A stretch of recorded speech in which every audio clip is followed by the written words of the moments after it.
History teaches us many lessons, but over time they are often forgotten.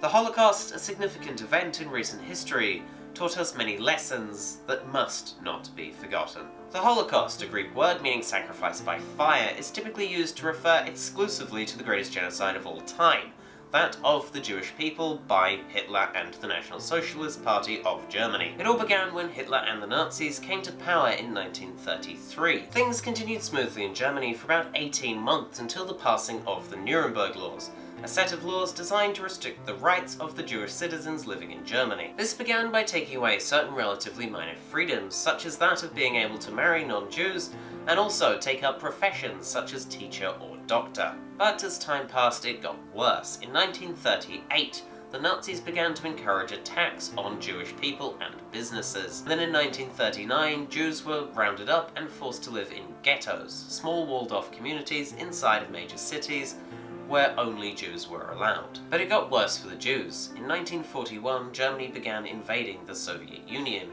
and, at the same time, instituted the final solution, which was the systematic killing of as many Jews as possible. 6 million of the 9 million Jews living in continental Europe at the time were killed, making it the worst genocide of all time. Many see genocides as a thing of the past, the likes of which would never occur today in our civilized world.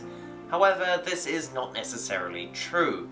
Germany at the time was considered one of the most civilized countries in the world, and yet was the one to cause the greatest genocide in history. And though we may say never again in reference to genocides, there have been multiple since the Holocaust. First Bangladesh, then Cambodia, East Timor, Guatemala, Bosnia, Rwanda, and Darfur, Sudan, the latter of which is still occurring today. And if we are to carry out these famous words of never again, we must know how genocides actually occur. The Holocaust, like all genocides, began small with a politician, namely Adolf Hitler, blaming the Jewish or another chosen targeted community for a country's problems, in Germany's case, its economy. They then begin passing laws which slowly restrict the rights of these people, and eventually end up simply killing them outright. If this process is spotted early enough, it could potentially be possible for the people of that country to do something about it.